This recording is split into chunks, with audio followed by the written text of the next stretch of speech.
Hello all and welcome to a brand new Parry's Pickups. The first one in some time.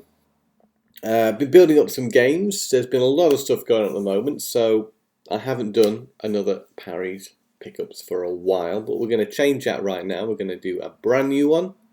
Get ready. Xbox One game coming up first. What could it be? A game that's been out for quite some time, but has recently received a definitive edition through the way of a patch. It's Recore. So here's the standard edition. If you buy this now, you could be able to upgrade it to that definitive edition. What the definitive edition does, according to fellow podcaster and good friend Matt Boyle, is it gives the game an ending, which sounds great. I'm totally into that. I will get up to that bit eventually, I'm sure. Considering last time I played this for this footage was I played it for about 20-25 minutes. I really enjoyed it though, so it was difficult to put down. But because of the limited time I have to play games at the moment, 20 minutes or so was all I could afford to play Recore for. But previously I played it for a few hours, and I can talk a little bit about my experiences with the game now. I like it, first of all. I say it has a lot in common with 3D platformers actually than it does with any other genre. There is some combat, which feels very natural because it uses the old left trigger to aim, right trigger to fire mechanic. So that feels cool. It's got some unique things going on for it. It's got a lot of collecting in it, which I kind of like. And again, it gives it that 3D platformer flavour. You can also upgrade your robot sidekick. And so far I've just got this little dog here, but I think there's more robotic sidekicks along the way, so that'll be interesting to see. But that's cool. Other unique things about the game is there's a kind of, it feels like a fishing mechanic. Now this is when you've attacked an enemy and its health reaches a certain point where you can then kind of whip it and kind of pull a power cell out of it. I forget the exact terminology of these items, but then you have sort of a tug of war with the enemy. Be careful not to strain the line or break the line, and then you receive your power core or whatever it's called, I forget. These can be used to upgrade your dog and do certain other things. And yeah, I like that about it a lot. The controls feel very tight and they're very responsive and enjoyable to play as the main character. Story-wise, you're in a desert. You know, I'm not a big kind of video game story guy, so sometimes if I just want to play the game, I skip story bits sometimes. In this case, I started this so long ago now, actually, because this one's been sitting around for a while, but that I can't remember why you're there or what you're doing. The back's in Danish, so I can't tell you that. But the gameplay's fun, and I'm sure as I play a bit more of it, the story will remind me of where I'm at with this game. Visually, I don't think it's astounding. I don't know if it's ever if it's ever touted as perhaps the greatest looking game. It's certainly serviceable and looks good, but it's never been a game that's made me go, wow, that's cool. Music's good. I really do like the music in this game. It really creates a great atmosphere, and it's quite orchestral, and it's really, really well done. The music is. So, to sum it up, the controls are tight, the gameplay is platform collecting, bit of shooting. The visuals aren't amazing, but it doesn't really matter to me. I don't know what this looks like on it's probably been updated now for the Xbox One X or whatever, but we don't need to bother with that, do we, when we can play the game already. So there it is, Recore. I can't talk any more about it. We've got other things to talk about, but I do like it. And if you see it for a cheap price, which it probably is now, then I would recommend that, especially if you like platform adventure type games. There really is an emphasis on platforming in there, I'll have to just stress. So if you don't like platforming, you might not like it. This is Atari Flashbacks Volume 2. So I previously talked about Volume 1 on a PlayStation 4 pickups video. And this is Volume 2, which contains a few classics Volume 1 didn't. Now, of course, they can't put all the good stuff on one volume when they're going to sell 2 of them. So they stick some really good ones like Missile Command and Asteroids on here, and Crystal Castles as well, which is a sort of Pac-Man type game. Those are some of the most enjoyable games on this compilation. There's a lot. I can't say I've tried all 50 of them, but if it's anything like the previous Flashbacks Classics volume, then there's a lot of crap on here as well. Some games are only playable in multiplayer as well. Not a lot from what I can gather, but there are some. They've also got Breakout, Super Breakout, which are always good games, but if you try and play them with the analog stick, then you're going to struggle because it's so sensitive. I would suggest using the D-pad if you're anything like me. Then it makes those games a lot more playable.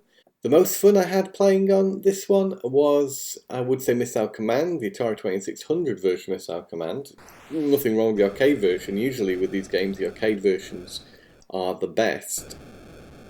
For some reason, I found myself playing the 2600 version for longer. There's a few games I never played before, mostly the arcade games, which are quite nice. There's a few variations, I'd say, on Asteroids. One with a platforming element, which was interesting. What I really liked was the vector graphics in like these arcade Atari games.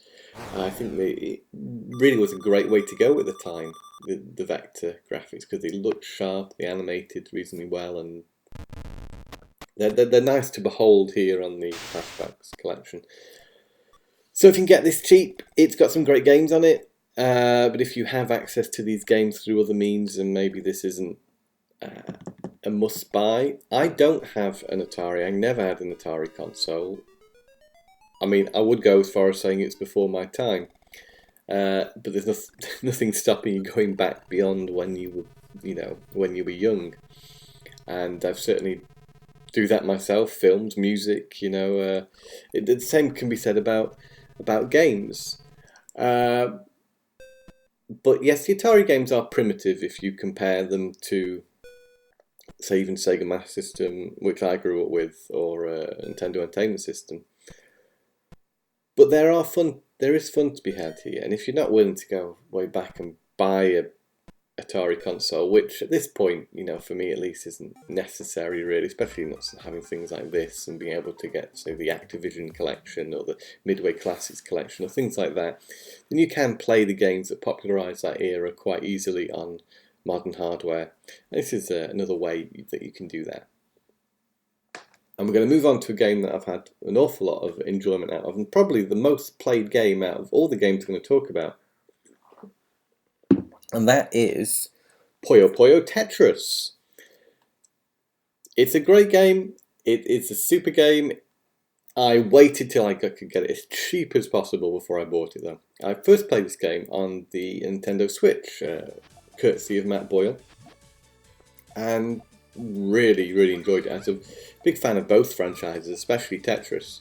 The idea of the two mashing together into one super game was very exciting, and the proof was in the pudding as I played the game and experienced its many different multiplayer modes. There's a lot to enjoy in this little package. There's even a single player game which I've been spending a lot of time on sharpening up my Tetris and especially Puyo Puyo skills, because Puyo Puyo is not a game that I'm particularly good at yet, but as I learn the best strategies to make chain reactions and stuff, I do feel myself getting a lot better at the game.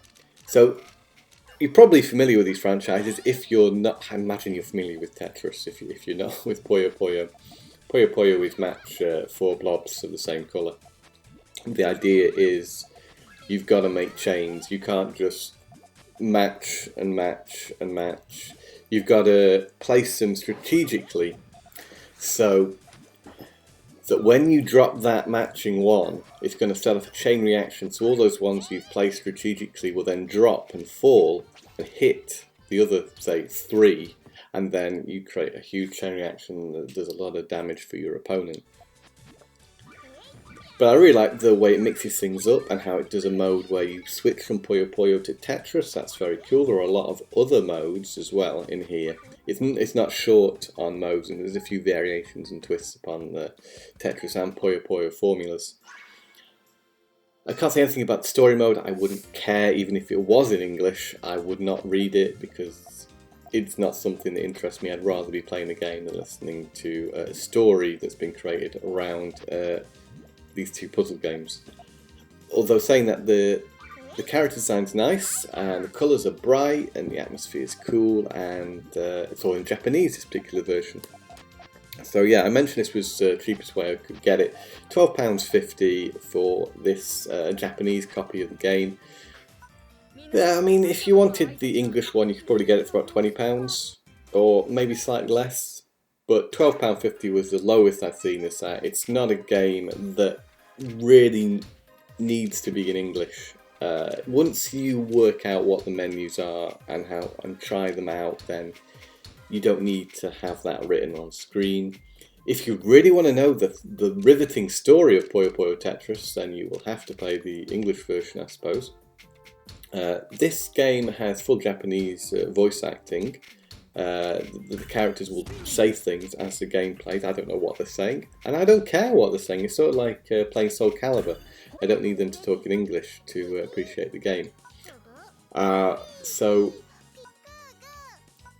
really great game. If you're a puzzle fan, this is a must-have. It's the best puzzle game I would say that I've played on any of the recent consoles. You can get on pretty much everything. So whatever console you've got, then if you enjoy puzzle games, this is a solid, very, very enjoyable package. And I move on to the last game of this episode of Parry's Pickups. I say that into my cup of tea. Parry's Pickups. If you've forgotten what it is because it's been so long, the last game is, look at that, Yakuza. Now Matt said this on the podcast on my attack. Kiwami.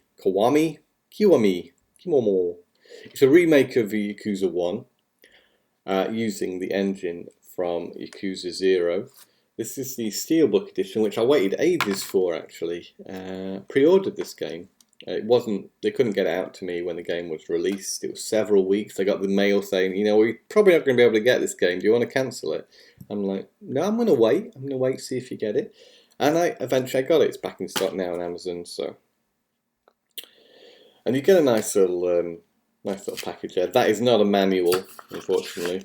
If you call that a manual, I think you don't remember the glory days of video game manuals. But it's quite a nice little box here. This was actually cheaper than the regular edition at the time of purchase. There you go. And I like the back of it. But enough about the case. And it's a lovely slip case which you can pop on there. So I say this is a remake of Yakuza 1. And I played a little of Yakuza 1. Certainly not completed the game.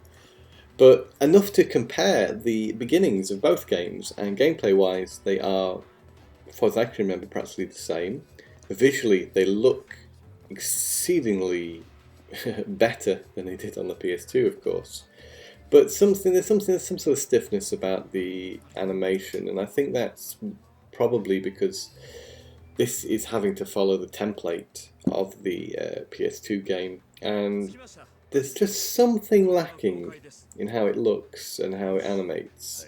It's not bad by any means, but things feel slightly stiffer, I'd say, than they do maybe if you compared it to Yakuza 0.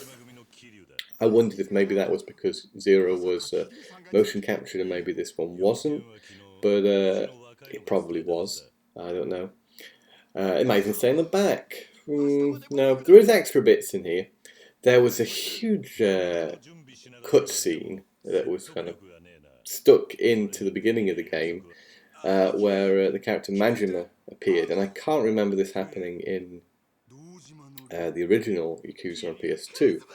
And he talks to you, I say he's going to come back every now and again and challenge you to a fight, so I think it's just a way to introduce Majima into the story. I think Matt might have mentioned something about this on one of the previous podcast episodes. But that just felt a bit laboured, and it's like, come on, get on with it. It does slow down the pace of the game at the beginning. And actually the pace is pretty good. And for the most part, it does kind of throw you straight in there. There's not really a huge long setup in terms of cutscenes at the beginning. Or at least it lets you play pretty quickly. But then, yeah, the cutscenes do kick in. And I wouldn't say they were quite as engaging as some of the cutscenes at the start of Zero. There's this whole storyline about you getting a ring for a girl that you like at a bar. And that's after you've beaten up some dudes from a finance company. Then your next task is to go and get a ring. That's the beginning of the game. If you like this franchise, you'll already know that you'll probably want to play through the original Yakuza with this fantastic lick of paint it's had, because it really is more than just a HD remaster. This is using the game engine from Yakuza 0, so everything looks very nice. I think it's very good, but I would say that the beginning of Zero it's a bit more exciting. I don't know. It grabbed me more than the beginning of this Yakuza game did. And that's it for this episode of Parry's Pickup. Slightly longer than usual, actually, but I guess we have been away for a while. So I do hope you liked it. Let me know down in the comments, or if you like clicking that like button. As I said, everybody seems to be stressing that. I don't care if you do or you don't, but I think it does help the channel if you do. So if you did like it, then click that like button. It feels weird saying that. Now I'm going to go and do a cover photo where I've got a white border around my silhouette. No, I'm not going to do that.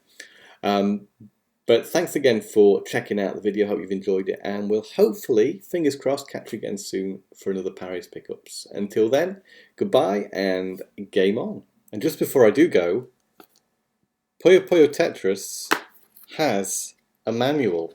I don't know if this is common for every Japanese game, but check this out. Full colour, beautiful manual.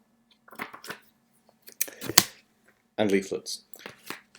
I can't read it, but it's cool. And it's there. I wish we got manuals outside of Japan.